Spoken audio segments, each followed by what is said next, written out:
Cerca Teleeuropa sul tuo Play Store o Apple Store e scarica la nostra app.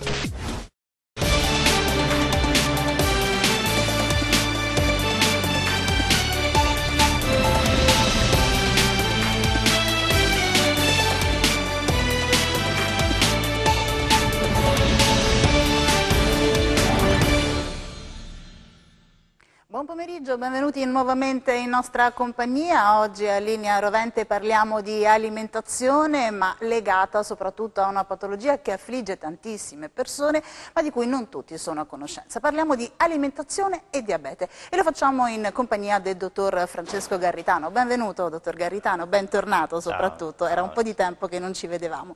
Allora, alimentazione e diabete, dicevamo appunto che non tutti conoscono in fondo e a fondo questa patologia, addirittura non tutti sanno di soffrirne perché non si riconoscono immediatamente i sintomi, eppure è una delle patologie più diffuse fra gli italiani. I dati nazionali sono veramente allarmanti. So che lei insomma ha già fatto una ricerca perché poi è uno studioso anche della materia. Allora sì, effettivamente è molto diffusa, parliamo di un incremento dagli anni 80 ad oggi di molti punti percentuali, siamo arrivati, i dati Istat parlano di 3.200.000 persone che soffrono di diabete e come dicevi tu ci sono anche persone che sono diabetiche ma non sanno di averlo. Io parlo di 3.200.000 di persone che hanno già diagnosi di diabete. La cosa preoccupante è che a volte si ci preoccupa di patologie, di diciamo, infezioni virali o altre cose, però si pone poca attenzione invece alle morti purtroppo che causa il diabete. Parliamo di un dato di 22.000 decessi che ci sono stati proprio per il diabete, che ci sono ogni anno. Quindi sono dati annuali, medi, 22.000 decessi per il diabete. Poi ma soprattutto per le complicanze del diabete, quindi parliamo di... perché il diabete... Io posso portare delle glicemie molto alte, però il problema sono poi quello che è la complicazione, cioè praticamente parlare di retinopatia diabetica, piede diabetico, problemi vascolari, problemi cardiovascolari in generale, che poi si uniscono, vanno a braccetto con l'obesità e quindi poi ne parleremo magari. Sono tutta una serie diciamo, di complicanze e di fattori collaterali che vanno a scatenarsi a seguito proprio della patologia. Ma ecco, entriamo proprio nel dettaglio, cerchiamo di capire cos'è il diabete, perché spesso si sente parlare di diverse tipologie anche di diabete. Innanzitutto diamo una definizione. La definizione di diabete è quella di una malattia cronica in cui si ha un'alterazione della nostra glicemia nel sangue e questa può essere dovuta a un deficit che può essere relativo o assoluto dell'insulina, quindi questa insulina che è l'unico ormone che la natura ci ha donato come ipoglicemizzante, che quando va a fare un pochino i capricci questa insulina o ne viene secreta poco o comunque abbiamo dei deficit a livello recettoriale di questa insulina, fa rimanere alta questa glicemia nel sangue. Quindi diciamo che questa è la definizione classica, la definizione del diabete. Poi ovviamente quando uno parla di diabete spesso si dice ma ci sono due forme di diabete, c'è un diabete di tipo 1 e un diabete di tipo 2. Come differenza tra diabete tipo 1 e diabete tipo 2 che il diabete 1 è chiamato quello diabete giovanile in gergo, no? È quello che insorge in giovane età e di solito è una malattia autoimmune. Abbiamo un attacco diciamo, da parte del sistema immunitario sulle cellule che producono proprio l'insulina. Quindi purtroppo la beta cellula in quel caso viene distrutta e quindi saranno sempre costretti queste persone ad avere degli infusori, dei microinfusori in base a quello che mangiano. Questi microinfusori che vengono posti sotto cute rilasciano poi insulina. Il diabete di tipo 2 invece è quello senile, se vogliamo. Quindi in età avanzata. In età avanzata, ed è quello che si chiama nel gergo pure diabete alimentare, no? Ancora sentiamo queste voci di diabete alimentare, E effettivamente oggi siamo bombardati dallo zucchero, poi quando entreremo nel dettaglio dell'alimentazione diciamo che sono due tipologie che provengono da due canali diversi, per cui canali. uno è patologico, possiamo definirlo, mi perdoni il termine, autoimmune, sì. quindi comunque potrebbe essere definito comunque tecnicamente proprio medico e quindi quasi anche genetico, l'altro invece è provocato da un cattivo stile di vita. Per la serie ce lo siamo andati a cercare. Ce lo siamo andati a cercare che andiamo un po' indietro negli anni, quando si conduceva uno stile di vita più sano, tutte queste problematiche del diabete, che oggi è esplosa come una delle patologie, dicevo, arrivare a 3 milioni e 2 non è un dato, ecco, io parlerei proprio di pandemia di diabete. Quindi insomma è aumentato tantissimo, mentre in passato magari i numeri erano molto più bassi, quindi lo stile di vita sicuramente è stato peggiorativo. Ma come ci si accorge di avere il diabete? Ci sono dei sintomi specifici che possono rappresentare un campanello d'allarme, o è soltanto poi tramite l'esame che si ha? La certezza ovviamente lo dà proprio l'esame poi clinico, ma ci devono essere comunque dei sintomi che danno questo? Allora, qua abbiamo a volte può passare anche asintomatico, cioè possiamo avere anche, come mi è successo a me, di qualche persona che mi ha portato, fatto casualmente, tipo era un donatore Avis o qualcosa, ha fatto gli esami, si è trovato questa glicemia veramente alta, tipo a 400, e poi andando ad approfondire ha scoperto, diciamo, è stato diagnosticato il diabete. Però diciamo alcune avvisaglie lo comincia a dare il diabete, per esempio come l'aumento del volume delle urine, quindi la poliuria, la polidispepsia, quindi diciamo il discorso della sete notturna, quando uno ha molta sete notturna, oppure si alza spesso, come ho detto prima, di andare in bagno. Possono essere anche due avvisaglie, come a volte la scarsa cicatrizzazione delle ferite, soprattutto ecco, parliamo di quello senile, ecco, di quello diciamo alimentare, non si cicatrizzano facilmente le ferite, può essere anche un segnale, alcuni disturbi visivi, perché abbiamo detto che il diabete attacca un pochino anche il discorso retinico, quindi quando soprattutto abbiamo dei livelli molto alti di questa glicemia. Abbiamo una telefonata. Pronto? Con chi parliamo? Pronto, buongiorno, sono da Castrovillari. Buongiorno signora, prego. Vorrei parlare con questo medico un momento, che prendo le compresse, che se no non me lo ricordo quelle che prendo. Faccia con comodo signora, così vediamo di capire di cosa ha bisogno. Lo so che ci prendiamo tante compresse, quindi no, grazie, l'ho trovato, l'ho portato. Possiamo sapere il suo nome, signora? Rita. Signora Rita. Allora posso parlare? Certo, prego signora. Allora, dottor, vorrei parlare con il medico, lo sente?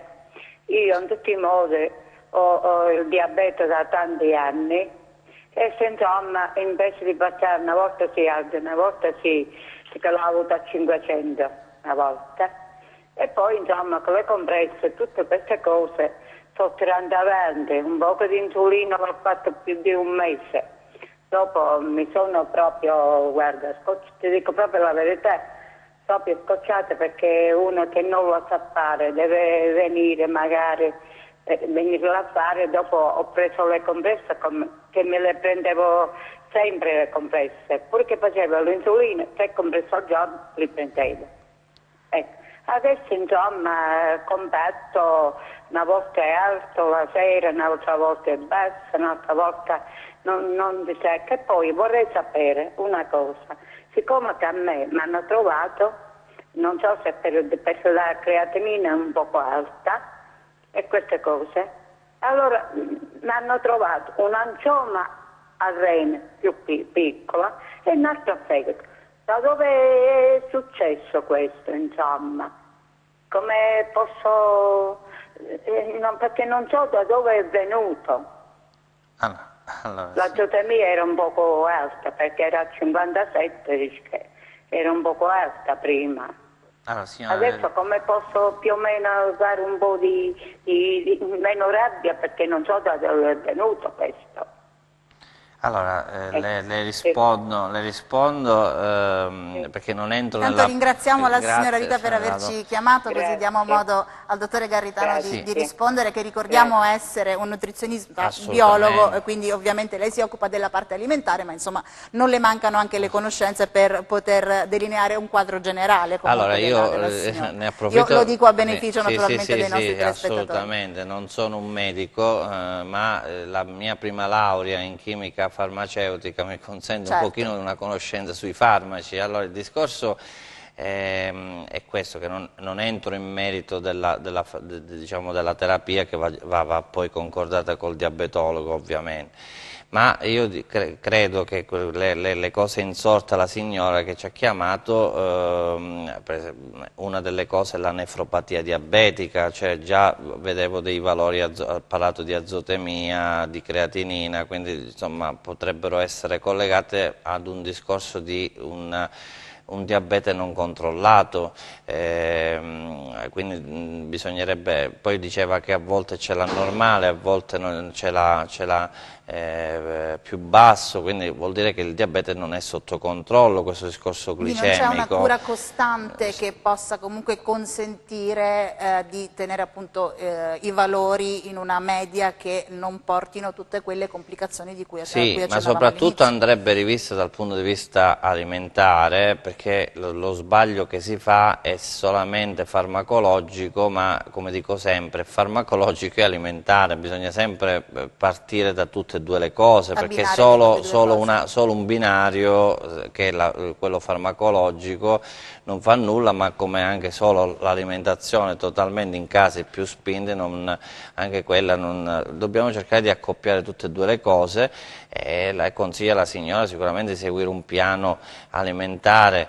senza zuccheri, senza dolcificanti, perché spesso si utilizzano gli zuccheri, però poi non si utilizzano gli zuccheri e poi si mette il dolcificante, che poi ha lo stesso effetto sull'insulina, oppure sulla glicemia di conseguenza, cercare di mangiare integrale, ma ovviamente deve tenere conto anche del movimento, quindi dello stile di vita, che parlavamo prima di stile di vita, ed è importante assolutamente. A dare beneficio. Mi viene da chiederle, dottore Garritano, ma dal diabete si guarisce o si è condannati e destinati a curarsi a vita? Allora, sul diabete di tipo 1 purtroppo no, perché abbiamo detto che è una patologia autoimmune in cui il sistema immunitario è andato contro la beta cellula, quindi quella che produce l'insulina, e quindi in quel caso si è costretti a vita a fare questa insulina sotto forma di microinfusori oppure attraverso l'insulina classica. Invece quello senile, se non è stata compromessa la beta cellula, quindi sempre quella che produce l'insulina, si può gestire, però sempre conducendo uno stile di vita, però non è che uno per un anno segue un corretto stile di vita e poi si mette a mangiare nel secondo anno di nuovo zuccheri, dolcificanti, farine bianche, e poi la situazione ritorna di nuovo a essere... il famoso rischio della recidiva, insomma, è sempre dietro l'angolo. Sì, sì, noi dovremmo cercare queste cose qua di toglierle dalla circolazione. Spesso ne abbiamo parlato anche in trasmissioni passate dei 4 veleni bianchi, e tra questi 4 veleni bianchi c'è lo zucchero e le farine raffinate. Abbiamo un'altra telefonata, pronto, con chi parliamo? Pronto, buongiorno, sono Lucia. Buongiorno Lucia, posso sapere da dove ci chiama? Da Cosenza. Benvenuta Lucia, prego, vuole porre una domanda al dottor Garritano? Sì, visto che l'argomento oggi è diabete, volevo sapere, oltre a dosare il glucosio, quindi fare la glicemia, che altri esami si possono fare per capire se si ha il diabete oppure no? Ci si deve basare solo sulla glicemia o c'è altro? Una domanda interessante. Okay, sì, Grazie Lucia, una buona giornata. Allora, diciamo, la glicemia io la considero come un esame banale, perché la glicemia oscilla tantissimo, però consiglio spesso e volentieri di fare l'emoglobina glicosilata. Che cos'è l'emoglobina glicosilata? Sarebbe l'unione dello zucchero sull'emoglobina. Siccome questa emoglobina sta nei globuli rossi, i globuli rossi hanno un'emivita di 120 giorni, quindi ecco, mi porta a avere quel valore, mi porta una media della glicemia di 2-3 mesi, quindi io se vedo un'emoglobina glicata sopra 6,5, 7, 8, 9, cerchiamo di più guardare quel valore più ampio, mentre la glicemia, mettiamo caso che una persona è sotto stress, c'ha cortisolo alto, magari la glicemia ti aumenta. Oppure la sera prima dell'esame uno ha mangiato un dolcino, qualche pasta o qualcosa di raffinato, magari il giorno del prelievo. Possiamo ripetere con calma quindi il nome di questo esame specifico, così magari chi ci sta ascoltando in questo momento ha tempo anche di prendere nota. Quindi solitamente dicevamo si fa la glicemia classica. La glicemia classica. E quindi lei invece consiglia di fare quale esame? L'emoglobina glicosilata, che sarebbe appunto un esame che si fa comunemente, e di dosare anche l'insulina, quindi fare questi 3 esami quando uno deve fare un primo step, no, per vedere se siamo affetti da diabete, fare glicemia, emoglobina glicata e insulina. Poi da questo si può fare un secondo step, ad esempio se questi esami risultano essere alterati, come le curve da carico, eccetera, eccetera, quindi poi si va ad approfondire. Ma è inutile partire prima, ma è inutile partire già prima con le curve da carico e poi se magari non abbiamo fatto, magari creiamo un allarmismo, magari non c'è bisogno, ma partire da questi 3 almeno. Parlavamo ovviamente di stile di vita e quindi di abbinare anche la terapia eventualmente farmacologica a una corretta alimentazione nel caso appunto il diabete sia stato riscontrato e quindi si debba andare a intervenire. Abbiamo parlato appunto degli zuccheri, ma ci sono anche altri alimenti da evitare di cui magari non siamo a conoscenza, che invece contengono zuccheri e che creano quindi ulteriori aggravi della patologia? Allora, come dicevo prima, noi parliamo li ho definiti tra i 4 veleni bianchi, quindi zuccheri, i dolcificanti, le farine raffinate, e poi dobbiamo cercare di dare un occhio agli alimenti con indice glicemico alto. Per esempio, faccio sempre un esempio: le carote bollite hanno un indice glicemico alto, mentre le carote crude indice glicemico basso, cioè sarebbe questa glicemia che, mentre se è alto l'indice glicemico ha un picco, mentre se l'indice glicemico è basso c'ha un valore plateau, diciamo un valore basso. Come si riconosce, mi perdoni dottore, l'indice glicemico? Sì, allora oggi parliamo di indice di carico e di un altro indice ancora più importante che l'indice insulinico. L'indice glicemico sarebbe proprio questa velocità con cui questa glicemia diciamo, si alza mangiando quindi un determinato alimento.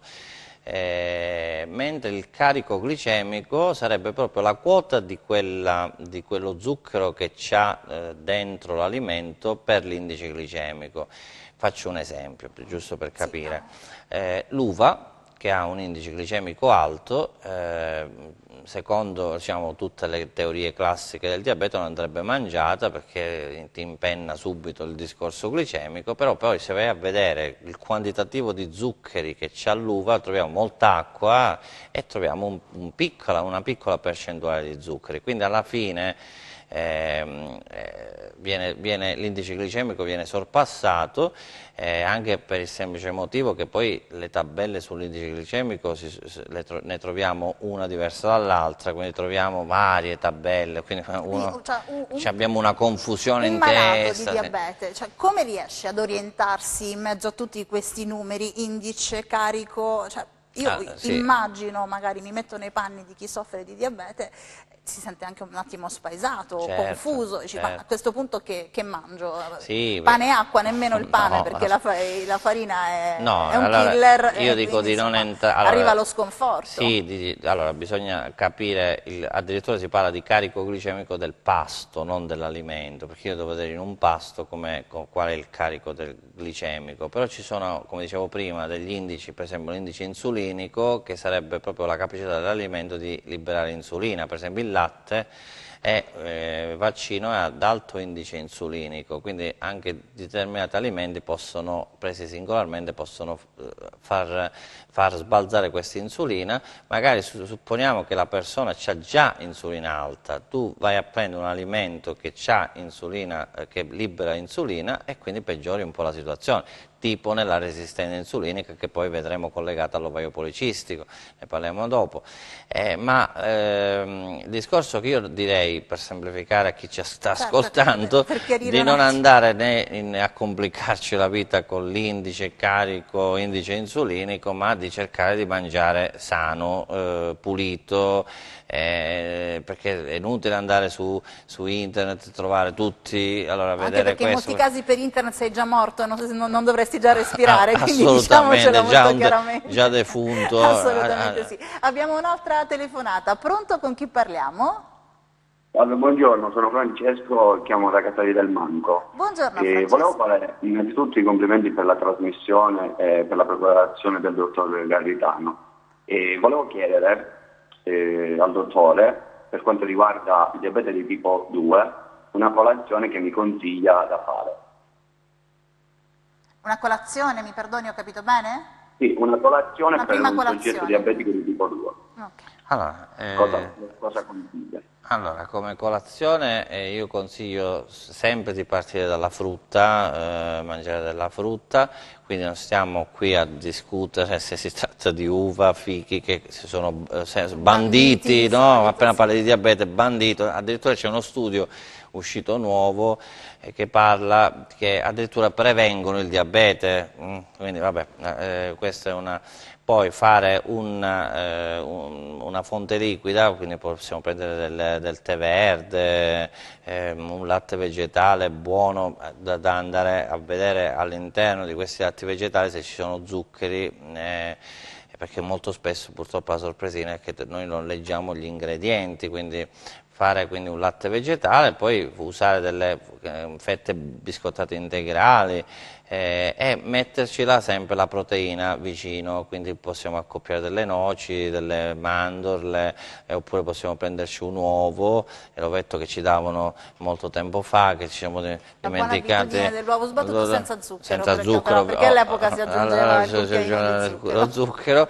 Ma ecco, infatti quando io dico alle persone di mangiare l'uovo c'è il terrore quasi, però dicendo noi lo mangiavamo quando eravamo piccolini, sì. E stiamo ancora in vita, siamo ancora vivi, e quindi l'uovo oppure un'altra fonte proteica, comunque fare un'alimentazione equilibrata dove non mangiamo, ecco, per esempio molti ho visto che vengono in visita e non hanno, per esempio, non mangiano la proteina a colazione, e questa invece andrebbe mangiata, quindi ripetiamo: frutta, fonte liquida, carboidrati e la fonte proteica. Quindi, la famosa zuppa di pane e latte, no.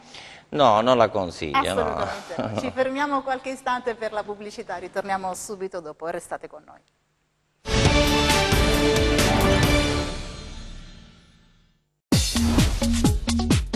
Cerca Teleeuropa sul tuo Play Store o Apple Store e scarica la nostra app.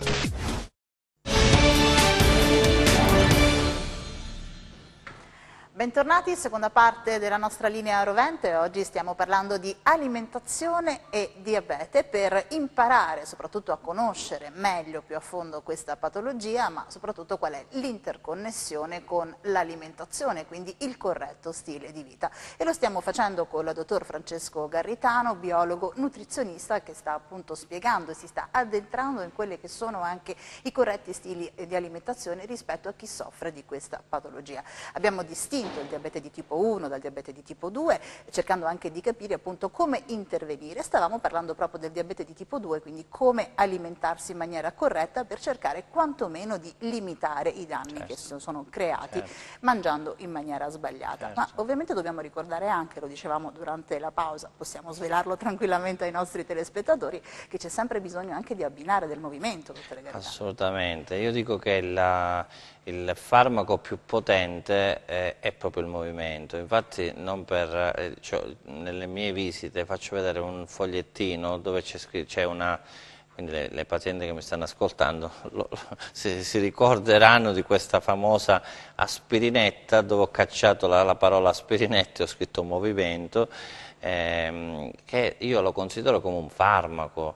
Addirittura ci sono degli studi sull'attività fisica che è paragonabile a un antidiabetico, cioè veramente fare movimento va concordato con la persona, non dire semplicemente un'indicazione, fai un po' di movimento, come mi è capitato tipo quando faccio visita a Milano, a Roma, mi dicono semplicemente sulla carta del diabetologo, dice si consiglia il movimento, ma quale? Oppure la cosa più assurda che ho sentito è si consiglia di cambiare lo stile di vita.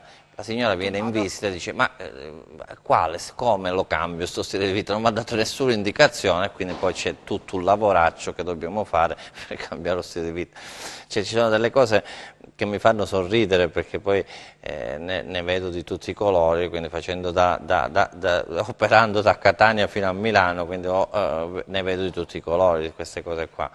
Il movimento è fatto bene a marcarlo, perché effettivamente noi dobbiamo cercare col movimento di far liberare le nostre cellule muscolari dallo zucchero che magari è inglobato all'interno, quindi questo zucchero deve essere consumato dal muscolo, e quindi perché se rimane il muscolo imbibito di zucchero è come se l'insulina va a bussare proprio alla porta della cellula muscolare e gli dice sono occupato, quindi questa insulina mi ritorna alta nel sangue, quel glucosio che doveva entrare nella cellula muscolare non entra e quindi abbiamo iperglicemia, iperinsulinemia, e quindi abbiamo le classiche problematiche, perché poi questa glicemia piano piano, in maniera silente e anche cronica, farà dei danni, come abbiamo detto prima, la signora che ci ha telefonato prima, dei danni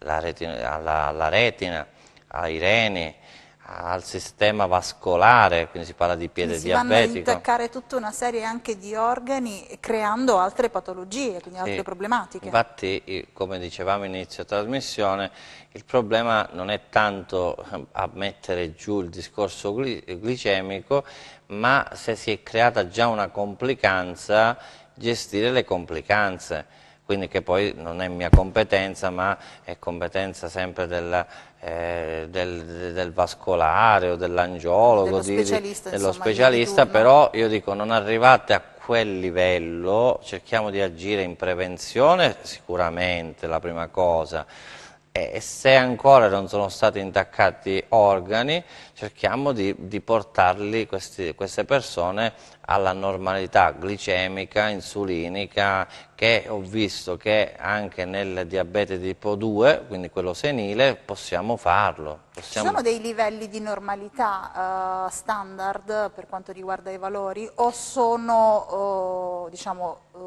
soggettivi? No, si parla, per esempio, se prendiamo in considerazione, come ho detto prima, la glicemia, teniamola sotto 100 come valore, perché poi se sale sopra io metto sempre un campanellino d'allarme, oppure se sale questa emoglobina glicosilata che abbiamo spiegato prima, sopra i 6,5, allora magari lì cominciamo a fare proprio diagnosi di diabete. Quindi dobbiamo cercare di tenere nella normalità, nei range, i valori sia glicemici sia della glicemia, dell'emoglobina glicata, e anche l'insulina, perché se faccio sempre l'esempio al paziente quando viene in studio, se io spremo oggi, spremo domani, spremo dopodomani questa beta cellula prima o poi si finirà di secernere l'insulina. Ecco, proprio per capire a chi ci sta seguendo da casa, proprio arriviamo allo sfiancamento della beta-cellula, che poverina poi non ce la fa più e quindi poi siamo costretti, diciamo il diabetologo è costretto, lo specialista, poi a dare insulina perché non ne abbiamo più, cioè abbiamo dei deficit dell'insulina. Oppure casi contrari, la resistenza insulinica, che questo è una cosa abbastanza importante che non mi ha anticipato la domanda, infatti ci è arrivato da solo, ma lei ormai insomma è un veterano anche della trasmissione, quindi insomma volevo capire la resistenza insulinica che cos'è e quando si presenta e si manifesta. Sì, allora già il nome stesso lo dice, è una resistenza dell'insulina alla propria azione, quindi diciamo che a volte succede che o viene secreto dalla beta-cellula un'insulina che è anomala, la chiamo anomala, nel senso che non avviene una conversione buona dalla proinsulina all'insulina. Può esserci un ostacolo sui recettori dell'insulina, cioè magari ci sono degli antagonisti dei recettori dell'insulina o degli ostacoli, qualcosa che va contro l'insulina, oppure degli antagonisti come il cortisolo o altri ormoni iperglicemizzanti, oppure abbiamo un deficit proprio quando questa insulina si va a legare al recettore, si ha una trasduzione, quindi tutta una serie di meccanismi all'interno della cellula che non funzionano bene. Quindi, morale per semplificare un po' la cosa, questa insulina che non agisce più in modo efficace su questa cellula ritorna di nuovo nel sangue, ritorna alta, quindi ecco perché abbiamo resistenza insulinica.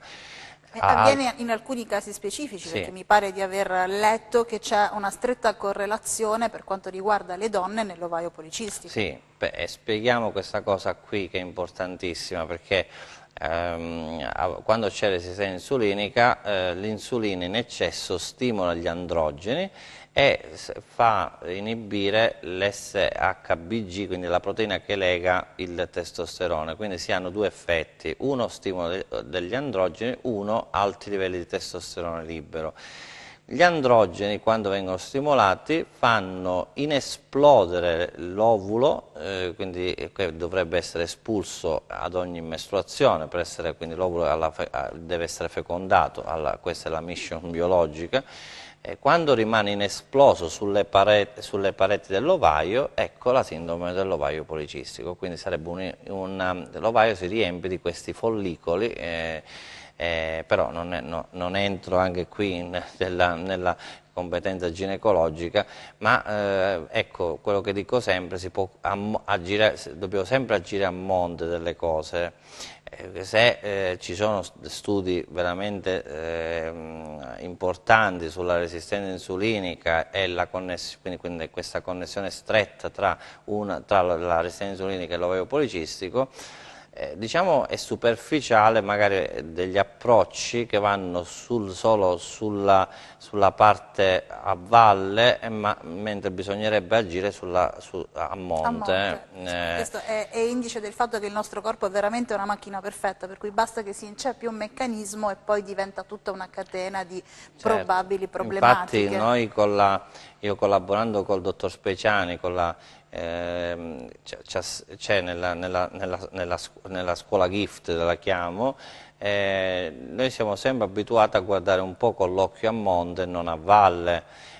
Tipo oggi abbiamo problemi di mal di testa, prendiamo subito un antidolorifico, abbiamo la temperatura un po' più alta e prendiamo un farmaco che ci abbassa la temperatura, ma fai sfogare un po' la febbre o magari il mal di testa può essere dovuto per tanti altri motivi. Può partire quindi da un altro, però dobbiamo sempre andare a monte, sempre andare un po' a esplorare il campo da dove è partito questo discorso. Molto spesso lavorando con le ragazze che hanno questo discorso dell'ovaio policistico lavoriamo sugli zuccheri, stiamo sempre attenti su queste cose qua, e poi per magia, guarda caso, poi nelle visite che mi portano per visionare, diciamo, questo ovaio è pulito, diciamo, e non ho fatto altro che aggiustare un po' lo stile di vita e l'alimentazione, dargli un verso giusto e quindi, diciamo, correre ai ripari, tra virgolette. C'è un'altra correlazione sempre fra il diabete e l'obesità. Sì. Come ce la spiega? Questo è importante, perché addirittura è stata coniata una parola che si chiama diabesità, sono strettamente correlate. Il grasso in eccesso è un grasso infiammatorio, no? Secerne una molecolina che si chiama resistina.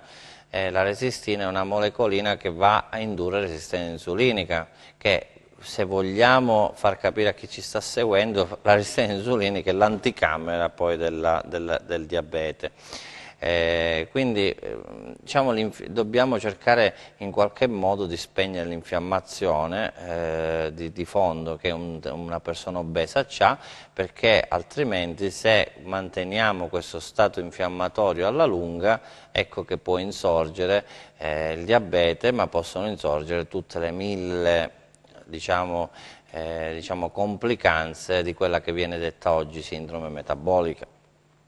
Per cui, insomma, bisogna sempre fare attenzione. Entriamo adesso un attimo nello specifico della parte proprio dell'alimentazione del diabetico, perché appunto prima le ho fatto la battuta prima di andare in pubblicità: a colazione la zuppa di latte e pane non va bene, ma credo non vada bene neanche mangiare tutti i giorni la pasta, quindi bisogna variegare anche la dieta quotidiana, insomma, avere la capacità e soprattutto la conoscenza di quali alimenti si possono portare sulle proprie tavole. Sì, dobbiamo lavorare su quello che io chiamo il concetto della calma insulinica.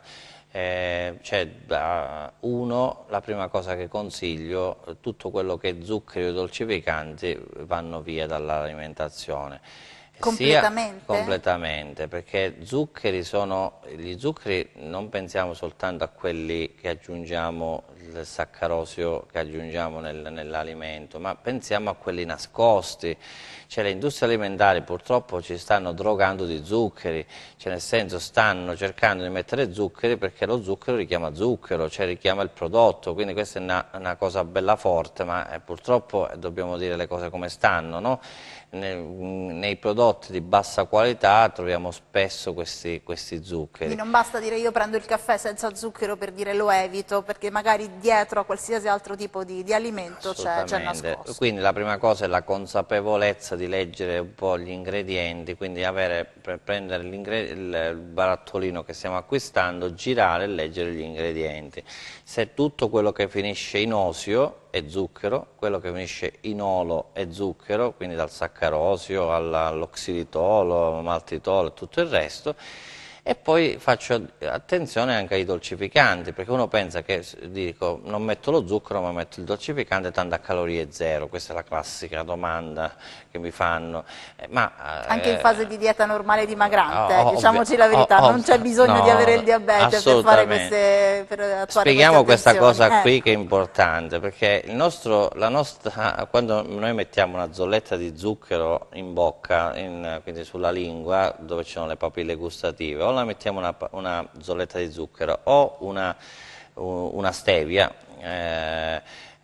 sintetica, o qualsiasi altro dolcificante, il segnale di dolce arriva lo stesso al nostro cervello. Se pensiamo al sucralosio, che è 600 volte più zuccherato, più zuccherino dello zucchero normale.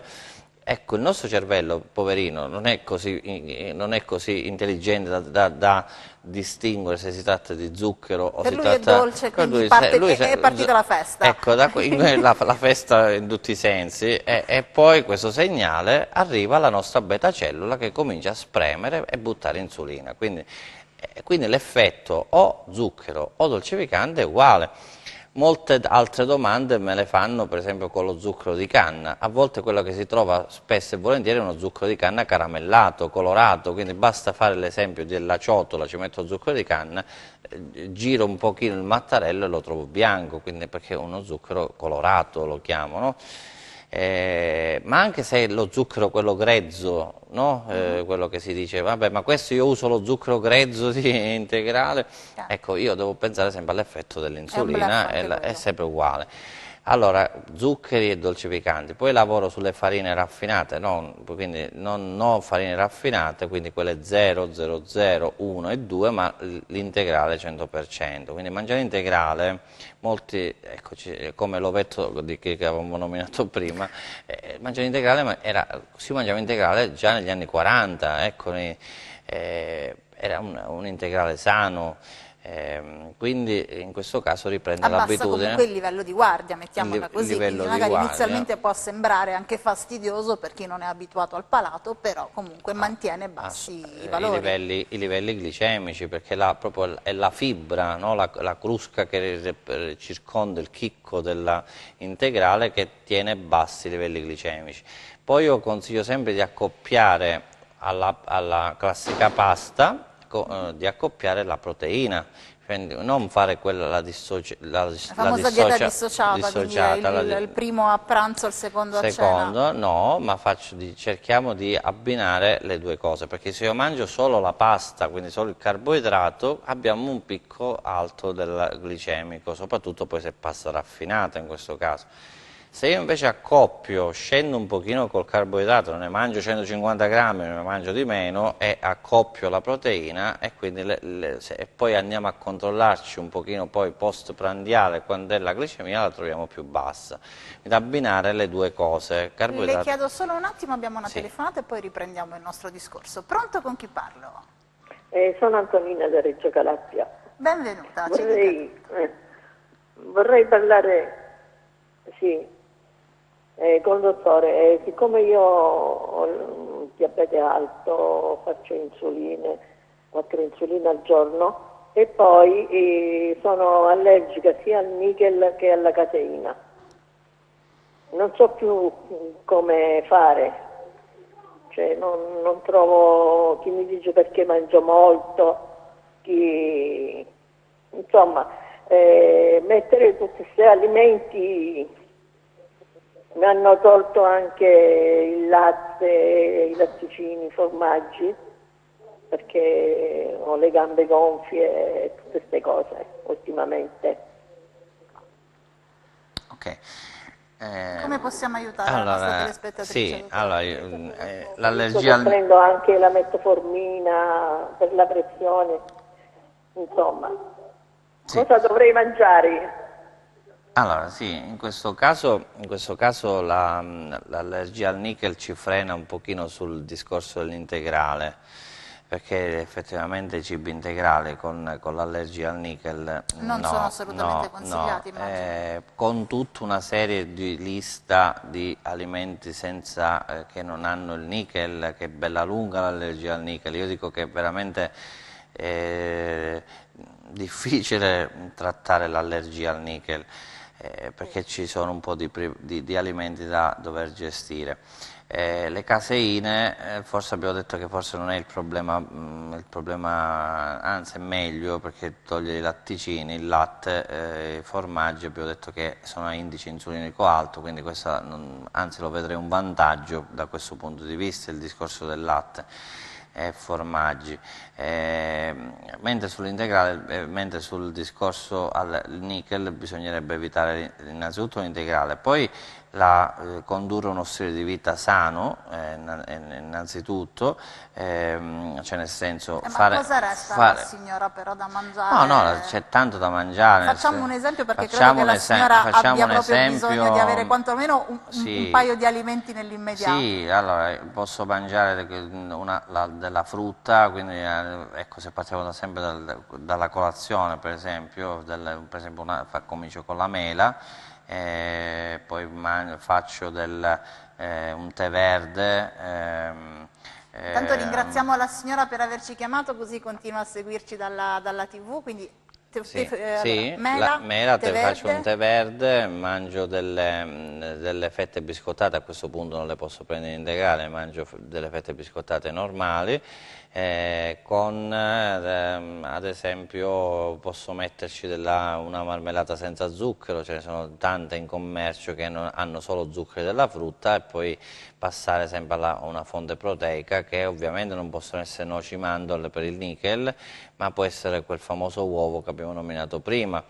Poi al pranzo sempre abbinare sempre il concetto del carboidrato con la proteina. In quel caso ecco, siccome non possiamo andare su un carboidrato integrale, ma dobbiamo andare su del riso, magari prendiamo il riso basmati che ha indice glicemico basso, ci accoppiamo ad esempio un pezzo di pollo, del pesce, e andiamo con delle verdure. In questo caso consiglio alla signora di cominciare con delle crudité prima di iniziare il pasto, che abbassano, diciamo, il discorso glicemico, perché formano come la maglia dei pescatori, cioè formano e quindi magari sgranocchiare delle carote, qualcosina che formi la maglia, e quindi eviti che ci sia il picco alto. L'ho vista un po', l'ho sentita un po' sconfortata la signora, sconfortata. Quindi forse darle anche un esempio proprio pratico la aiuta e la rincuora un attimo. Per questo mi sono permessa. No, assolutamente sì, e poi la sera fare sempre delle crudité. Le crudité non devono mancare mai, poi ci arriveremo quando continueremo la parte alimentare. E fare ad esempio un secondo e un contorno. Ovviamente lì anche tra i contorni c'è il pomodoro che è ricco di nickel, gli spinaci che sono ricchi di nickel, ci sono vari alimenti ricchi di nickel, quindi bisognerebbe poi andare a valutarla meglio il discorso alimentare, perché non farla andare in privazione. È un ulteriore danno alla patologia avere anche questa allergia al nickel, perché riduce ancora di più il numero degli alimenti. Il numero di alimenti, io purtroppo ne ho diverse per persone con non solo allergia, come ha detto la signora, al nickel e alle caseine, ma se poi ci mettono per esempio delle allergie che sono le LTP, che sono delle piccole molecoline che si trovano sotto la frutta, là stiamo proprio combinati male, perché lì bisogna veramente essere certosini a scegliere l'alimento, perché l'allergia rispetto a un'intolleranza è una cosa più seria, perché bastano piccoli granellini di uno stesso alimento per mandarti in shock anafilattico se non stai attento. Quindi sull'allergia ha ragione, la vedevo l'ho sentita sconfortata, perché effettivamente la lista degli alimenti da evitare è abbastanza lunga. Ecco, però lì dobbiamo cercare, ho dato delle linee guida. Giusto, grandi linee, quantomeno per dare una risposta nell'immediato, perché insomma era giusto per avere l'idea anche di cosa mettere a tavola stasera a cena, certo, ecco, quantomeno certo. Insomma per... un petto di pollo e una verdura, ecco, tra le verdure scegliere delle carote, delle carote crude, scegliere qualcosina che non abbia il nickel, ecco, evitando pomodori, spinaci. Dottore, io ho sentito spesso, insomma, conosco un po' di gente che soffre di diabete, no? Sentirli dire mangio un dolce, un cioccolatino, tanto poi esco e vado a camminare. È giusta questa filosofia? Dice, adesso ingurgito lo zucchero e poi lo smaltisco con una passeggiata, o ci si illude? Allora, per chi soffre allora, il discorso è questo. Io sono entrato a far parte di una scuola americana importante sull'asse intestino-cervello, dove proprio il docente, che è il dottor Scianticoro, ha detto che le patologie non vanno in ferie. Mi è rimasta questa frase impressa e non me la toglierà più nessuno dalla testa, perché diciamo, chi ha una problematica non facciamo che ce ne dimentichiamo. Sì, può essere, il discorso è questo, che il movimento sicuramente aiuta, però io credo che se prendiamo, abbiamo detto il cioccolato, dell'extra un dolcetto, il cioccolatino, piuttosto che insomma il babà la domenica, insomma la pastarella, così. Un cioccolato extrafondente dal 75% in su, credo che possiamo accontentarci anche di queste cose qua, no? Non a forza un dolcino della domenica strapieno di zucchero, e poi vuoi col movimento riparare il danno del primo, no? Quindi secondo me non è la strada giusta. È un finto alibi. Soprattutto per chi ha, ripeto, e lo sottolinea chi ci sta seguendo, soprattutto a chi ha la patologia, perché una persona normale, sì, io sono un po' talebano sugli zuccheri, sui dolci picanti, che ovviamente non fanno bene, ma non lo dico io, ma credo che le linee quasi tutti sono concordi su questo discorso qui, no? Basta pensare a Franco Berrino che dice basta con questi zuccheri, dolci picanti, tanto di dirlo è diventato, si è veramente diventato magro. No, diciamo che per una persona normale un po' di movimento in più e qualche concessione, ma sempre di qualità, ecco, non andare a mettere del cibo spazzatura, perché io li chiamo cibi spazzatura questi. Beh, tendiamo un po' tutti quanti a farci degli sconti e a crearci degli alibi quando magari vogliamo regalarci una trasgressione, però insomma è anche giusto ogni tanto un po'... Sì, ma io ho sottolineato soprattutto nella patologia, perché ancora di più bisognerebbe, io nel libro che ho scritto, il primo, il dimagrimento parte dalla testa, il terzo capitolo l'ho dedicato proprio alle persone, alle patologie, dicendo che quelle persone sono più motivate e più determinate a voler un attimino risolvere la situazione rispetto a un semplice dimagrimento.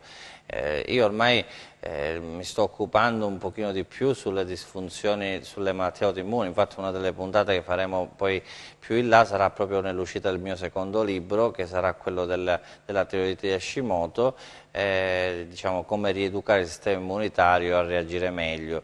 Cioè, mi sono appassionato a questo argomento e quindi diciamo, in questo caso c'è tanto da dire su questo discorso. Sicuramente, così come ci sarebbe ancora tantissimo da dire su alimentazione e diabete, ma purtroppo anche per oggi il tempo a nostra disposizione è terminato. Io la ringrazio ancora una volta per essere stato in nostra compagnia oggi, dottor Garritano. Ringrazio naturalmente anche i tanti telespettatori che ci hanno raggiunto telefonicamente e gli altrettanti numerosi telespettatori che ci hanno seguito anche in questa puntata. Come sempre vi lascio in compagnia della programmazione della rete e poi, se vorrete, noi ci ritroveremo sempre qui, naturalmente, a Linea Rovente. Una buona giornata.